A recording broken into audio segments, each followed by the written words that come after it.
খবরের কাগজে খবর বেরিয়েছে যে একটি ছেলে আত্মহত্যা করার জন্য বিষ খেয়েছিল। এখন সংকটাপন্ন অবস্থায় হাসপাতালে আছে। ছেলেটি আইএ পরীক্ষা দিয়েছিল।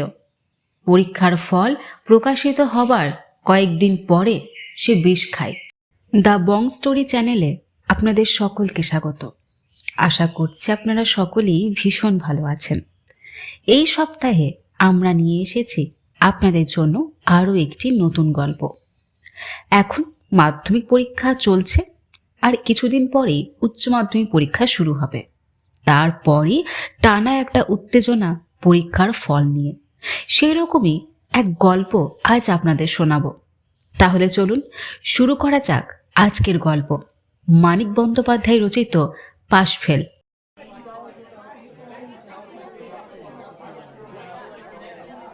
নীরেন আর বিমল একসঙ্গে পরীক্ষার ফল জানতে চায়। এক কলেজ থেকে পরীক্ষা না দিলেও দুজনে তারা এক পাড়াতে থাকে। ম্যাট্রিক তারা দিয়েছিল এক স্কুল থেকে। এক কলেজে দুজনের সিট পায়নি। পাশের কৃতিত্বে অনেক তারতম্য ছিল দুজনের। নীরেন খুব ভালোভাবে পাশ করেছিল। বিমলের ফলটা সেরকম হয়নি। এবার কি হয়েছে কে জানে। যে রেটে ছাত্রদের ফেল করিয়েছে ভাগ্যবিধাতারা, পাশের পার্সেন্টেজের খবর শুনে পিলে চমকে গিয়েছিল নীরেনেরও। কে জানে এই জন্য এবার প্রাণেশ একটু দমে গিয়েছিল কিনা। যেরকম আগ্রহ নিয়ে উদ্গ্রীব হয়ে ছেলের সঙ্গে ম্যাট্রিকের রেজাল্ট জানতে ছুটেছিল, এবার আর সেরকম লক্ষণ দেখা যায়নি। একটু আশ্চর্যই হয়ে গিয়েছে নীরেন। ভাবছে কিভাবে তাকে 2 বছর কলেজে পড়িয়েছে, পরীক্ষার খরচ জুগিয়েছে, সেটা তার অজানা নয়। মার গয়না বিসর্জন দিতে হয়েছে তাকে পড়িয়ে পাশ করাবার জন্য। অথচ এবার যেন পরীক্ষার ফলাফল জানবার জন্য তেমন ব্যাকুলতা তার নেই। আগ্রহ আর উৎকণ্ঠার অবশ্য অভাব নেই। ছেলের পাশ ফেলের খবর জানা সম্পর্কে তার পক্ষে উদাসীন হওয়া সম্ভব নয়, কিন্তু কেমন যেন স্তিমিত নিস্তেজ ভাব। শুধু প্রাণেশের নয়, বাড়ির সকলেরই ব্যাকুলতা যেন এবার অনেক কম। একটু চিন্তিত গম্ভীর ভাব সকলের। বিমল বলে, পাশের পার্সেন্টেজ জেনে ভরকে গেছে। এত ছেলে কচুকাটা হয়েছে, তুই যদি না বাদ গিয়ে থাকিস, আমাদের বাড়িতে তো ধরেই রেখেছে। আমি এবার নির্ঘাত কুপোকাত। তুই আবার যা অসুখে ভুগলি। বিমলের ফেল করার সম্ভাবনার কথা ভেবে নীরেন এবার বেশ একটু ভরকে যায়। এতক্ষণ এদিকটা তার খেয়াল হয়নি। বিমলের সঙ্গে তার আসা উচিত হয়নি। যেরকম অল্প ছেলে এবার পাশ করেছে, তাতে বিমলের এবার সত্যই পাশ করার আশা কম। যদি দেখা যায় সে পাশ করেছে আর ও পারেনি, একসঙ্গে বাড়ি ফিরতে কি বিশ্রী লাগবে দুজনেরই। নিজের পাশের খবর জেনেও খুশি হবার উপায় থাকবে না। দেখা যায় অনুমান তার মিথ্যে হয়নি। সে পাশ করেছে, বিমল করেছে ফেল। মুখখানা ম্লান রাখতে হয় বিমলকে। আরও অনেকে যারা রেজাল্ট জানতে এসেছিল, ছাত্র ছাত্রী এবং তাদের আত্মীয় বন্ধু, তাদেরও কারো মুখে যেন উল্লাসের ছাপ পড়েনি। নীরেনের মতো যে কজন সুখবর জেনেছে, তাদের সকলের সঙ্গেই যে বিমলের মতো ফেল করা বন্ধু আছে তা নয়, কিন্তু এত বেশি মুখে ক্ষোভ ও বেদনা ফুটেছে যে 2-4টি মুখের আনন্দের জ্যোতি হারিয়ে গেছে তার আড়ালে। পাশ যারা করেছে তারাও এত ফেল করা ছেলে মেয়ের মধ্যে অস্বস্তি বোধ করছে বইকি। বিমল একটু হাসে। হাসি তো নয়, যেন প্রাণীর জ্বালার একটা ঝলক। ব্যাস, স্টুডেন্ট লাইফ খতম হয়ে গেল। আরেকবার খেপেছিস? এমন জানলে কলেজে ভর্তি হতাম না। পড়ার নামে 2 বছর সকলের রক্ত শুষেছি, কেউ বাদ যায়নি, সবাইকে ভুগতে হয়েছে। বাচ্চা বোনটা তো মরেই গেল। আমার কলেজে পড়ার চাপ না থাকলে মরতো না, নিশ্চয়ই মরতো না। নীরেন ভয় পেয়ে যায়। যা ভেবেছিল ঠিক তাই হলো।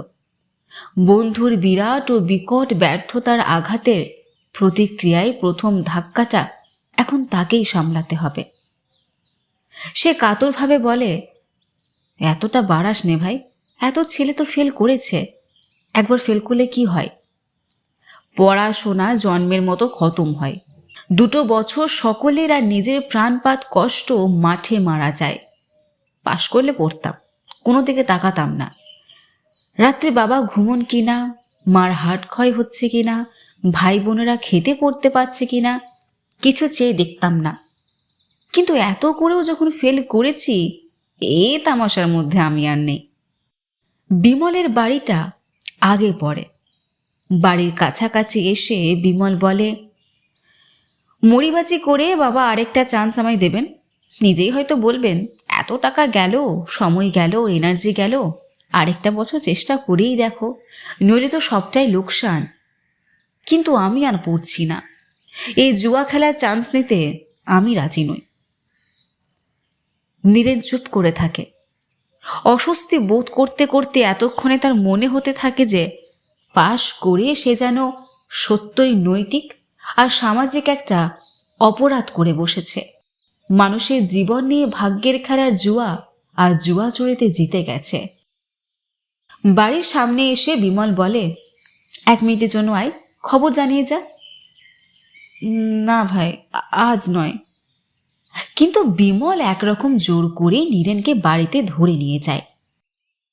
সাগর সসপ্যান উনুন থেকে নামিয়ে রান্নাঘর থেকে বিমলের মা আর্ধেক সাবান মাখা ছেঁড়া ভেজা শাড়িটা তাড়াতাড়ি শতজীর্ণ ভেজা সেমিস্টার ওপর জড়িয়ে ফাঁকা কলতলা থেকে বিমলের 17 মাস বয়সে বড় অবিবাহিতা দিদি এবং এদিক ওদিক থেকে বিমলের ভাই বোন আর বাড়ির অন্যান্য ভাড়াটেদের 2-4 জন মেয়ে পুরুষ এসে তাদের ঘিরে দাঁড়ায়। বিমল বলে, আমি ফেল করেছি মা, নীরেন পাশ করেছে। ভূপেন 3 দিন জ্বরে শয্যাগত ছিল। সে ছেলের গলার আওয়াজটাই শুনতে পেয়েছিল, কথা বুঝতে পারেনি। চেঁচিয়ে বললে, বিমল ফিরেছে নাকি? ফেল করেছে তো। বিমলের 17 মাস বয়সের বড় দিদি বিমলের কলেজে পড়ার খরচ জোগাবার অজুহাতে যার বিয়ে স্থগিত রেখে আসা হয়েছে এ পর্যন্ত, সে নীরেনকে বলে, তুমি পাশ করেছ, আমাদের খুশির সীমা রইল না, খাইয়ে দিতে হবে কিন্তু বলে রাখলাম। বিমলটা ফেল করেছে তাতে। ঘরের ভেতর থেকে ভূপেন জরাক্রান্ত রুগ্ন ক্ষীণ শরীরের সবটুকু জোর খাটিয়ে আবার চেঁচিয়ে বলে, বিমল ফিরে এসেছে না? ফেল করেছে তো। বিমলের মা তাকে খবর জানাতে ভেতরে যায়।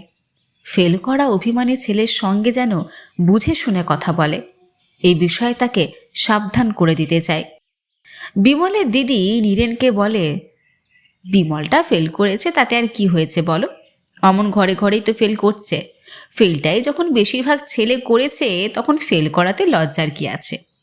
তুমি বরং বাড়ি চলে যাও, সবাই তোমার পাশের খবর জানতে উতলা হয়ে আছে। মাসিমাকে বলো যেন মিষ্টি আনিয়ে রাখেন। বিমল বলে, আমায় সান্ত্বনা দিতে পাশ ফেল সব সমান করে দিলে যে দিদি। না, সমান কখনো হয়? বলছি আজকাল ফেল করাটা দোষ নয়, লজ্জারও নয়। বিমলের মা বলে, না পারলে উপায় কি? এবারে অন্য ঘরে ভাড়াটে কমলবাবুর স্ত্রীর সঙ্গে বিমলের দিদির খুব ভাব আছে। সে সমর্থনের সুরে বলে, তা নয়তো কি, আমার ভাই আর ভাগ্নে দুজনে ফেল করেছে। সকলে সহজ করে দিতে চায় বিমলের ব্যর্থ, তার ক্ষোভ মুছে নিতে চায় তার প্রাণের জ্বালা।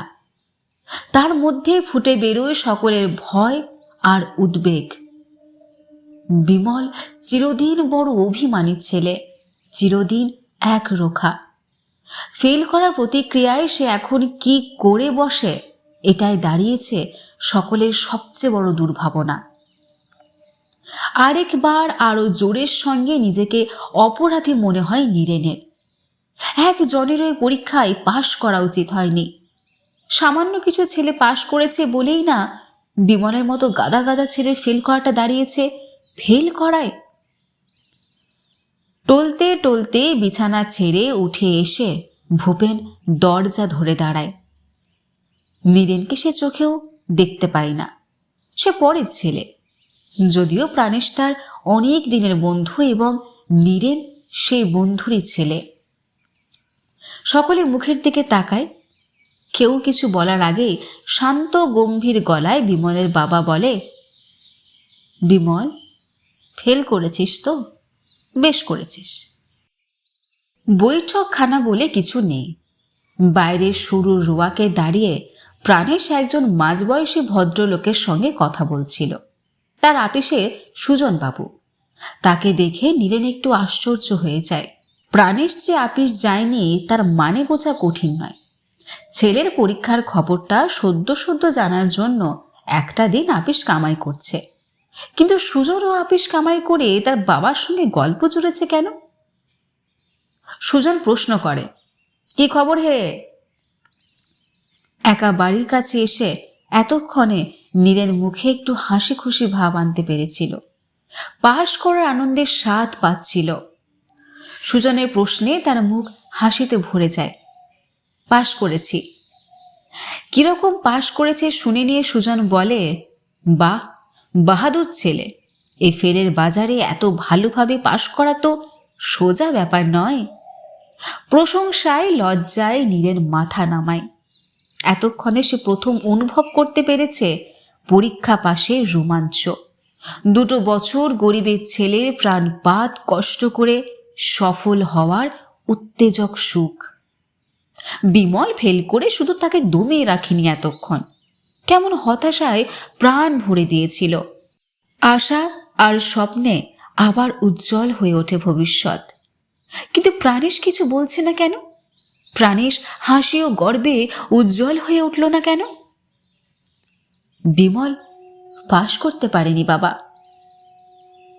প্রাণেশ আফসোস করে না, সংক্ষেপে বলে, পারেনি? পাশ করেই বা কি করত? বাপের মন্তব্য শুনে নীরেন থ বনে যায়। যে ছেলে সদ্য সদ্য ভালোভাবে পরীক্ষায় পাশের সুসংবাদ নিয়ে এসেছে তাকে এমন কথা শোনানো!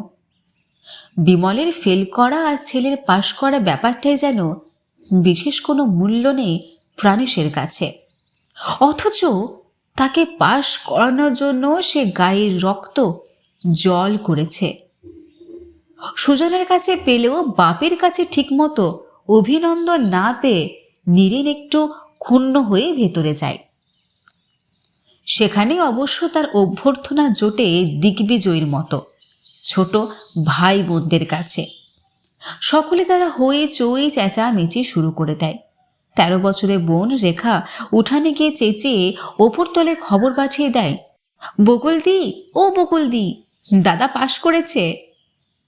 1 মিনিটের মধ্যে ওপরতলার ভাড়াটে দীনেশের মেয়ে বকুল নেমে আসে। এবার সে ম্যাট্রিক দিয়েছে। হাসি মুখে হাতটা নীরেনের দিকে বাড়িয়ে বলে, ছুঁয়ে দাও, পাশের ছোঁয়াচ লাগিয়ে দাও, ছোঁয়া লেগে আমিও যদি উতরে যাই। মা এতক্ষণ কথা বলেনি। তার মুখের হাসি আর চোখের গর্বভরা চাউনিতে নীরেনের প্রাণ ভরে গিয়েছিল। তবু সে অনুযোগ দিয়ে বলে, তুমি তো কিছু বললে না মা। কি আবার বলবো? আমি জানতাম তুই পাশ করবি। আমার গয়না ধার নিয়েছিস, পাশ করে শোধ দিবি না? সকলের সামনে তার গয়না বিক্রির কথা বলায় নীরেন ক্ষুব্ধ হয়। সত্য সত্য একদিন সে কি শোধ করে দেবে না মায়ের গয়না? নিজের ভবিষ্যৎ গড়ে নিতে পারলে মায়ের সুখের ব্যবস্থা করবে না সকলের আগে? আজকের বিশেষ দিনটিতেও গয়না দিতে হওয়ার কথাটা মা পর্যন্ত ভুলতে পারে না। যেটুকু আনন্দ আর উত্তেজনা জেগেছিল বাড়িতে তার পাশ করার খবরে, এতক্ষণ কষ্টে তাকে পাশ করানোর জন্য কত তাড়াতাড়ি সেটা ঝিমিয়ে নিস্তেজ হয়ে এসে একেবারে ফুরিয়ে যায়। নীরেন ভেবেছিল প্রাণেশ ভেতরে এলে তার ভবিষ্যৎ নিয়ে একজোট জল্পনা কল্পনা চলবে। কিন্তু প্রাণেশ ঘরে এসে শটান বিছানায় শুয়ে পড়ে। ছেলের সম্পর্কে তার কথা বলবার কোনো উৎসাহই আর দেখা যায় না। তার মা বলে, সুজনবাবু কি বলল, মাইনে বাড়িয়ে দেবে? প্রাণেশ বলে, আজ তো শুধু টোকেন স্ট্রাইক হলো, এরপর কি হয় দেখা যাক। তাই বটে। পাশ ফেলে চিন্তায় মুশকুল হয়ে থেকে নীরেন ভুলেই গিয়েছিল যে তার রেজাল্ট জানার আগ্রহে প্রাণেশ আপিস কামাই করেনি। আজ তাদের আপিসে স্ট্রাইক। কিন্তু তাই বলে তার বিষয়ে কথা বলা কি বারণ?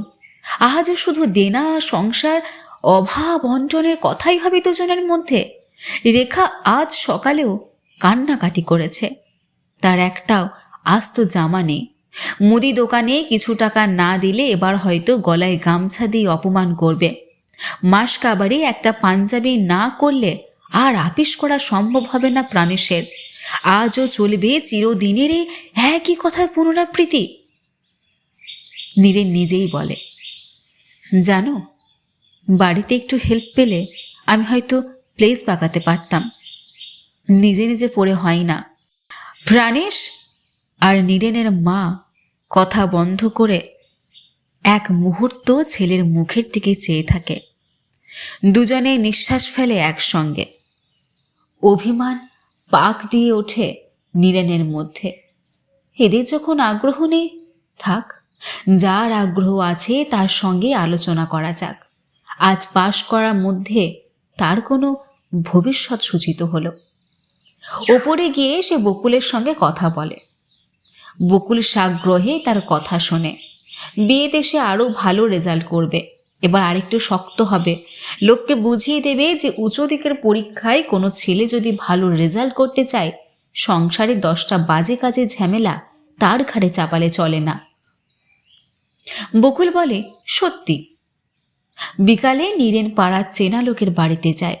যে বাড়ি থেকে কেউ পরীক্ষা দিয়ে ফেল করেছে সে বাড়ি বাদ দিয়ে পরের দিনটা আত্মীয় স্বজনের বাড়ি ঘুরে কাটিয়ে দেয়। বাড়িতে যে উদাসীনতা তাকে ব্যথিত করছিল সেটা কেটে যায় বাইরের মানুষের সাদর অভিনন্দনে। ট্রাম বাসের খরচের জন্য একটা টাকা চাওয়ায় প্রাণেশ যে কড়া কথাটা বলেছিল তার দুঃখও তলিয়ে যায়। 10 জনের প্রশংসা শুনে এবং 10 জনকে নিজের ভবিষ্যতের পরিকল্পনা শুনিয়ে। দিন 3 পরে প্রাণেশ তাকে বলে, তুমি বড় হয়েছ, সংসারের কথাটাও এবার তোমার একটু ভাবতে হয়। কি দিনকাল পড়েছে বুঝতেই পারো। এটা কিসের ভূমিকা বুঝতে না পেরে নীরেন চুপ করে থাকে। প্রাণেশ বলে, বিমল চাকরির চেষ্টা করছে, তোমারও এবার রোজগারের চেষ্টা দেখতে হবে, নইলে আর চলে না। আর পড়াবে না আমায়? আর্তনাদের মতো শোনায় নীরেনের কথাটা। কোত্থেকে পড়াবো? আয়ে পড়াতেই দেনা করেছি, তোমার মায়ের গয়না বেচেছি, বিয়ে পড়াবার ক্ষমতা কি আছে আমার? মাথায় যেন বজ্রাঘাত হয় নীরেনের। জগৎ হয়ে যায় অন্ধকার, ভবিষ্যৎ জীবন হয়ে যায় অর্থহীন। ঘরের কোণে তার পড়ার টেবিলটির সামনে চুপচাপ বসে সে কাটিয়ে দেয়। বিকেলে বকুল এসে সব শুনে বলে, সর্বনাশ, তবে কি হবে? তার প্রশ্নে জবাব দিতেই যেন রাত্রে নীরেন বিষ খায়। নীরেনের আত্মহত্যার জন্য বিষ খেয়ে হাসপাতালে যাওয়ার খবরটাই খবরের কাগজে বেরিয়েছে। পরীক্ষার ফল বার হবার 3 দিন পরে যে সে বিষ খায় তারও উল্লেখ আছে খবরে। কিন্তু নীরেন যে ফেল করেনি, পরীক্ষায় খুব ভালোভাবে পাশ করেছিল, এটা খবরে লেখা ছিল না। আশা করছি আমাদের এই সপ্তাহের গল্প আপনাদের ভালো লেগেছে। আপনাদের কেমন লেগেছে তা অবশ্যই আমাদের জানাবেন। আপনাদের সাথে আবার দেখা হবে পরের সপ্তাহে অন্য কোনো নতুন গল্প নিয়ে।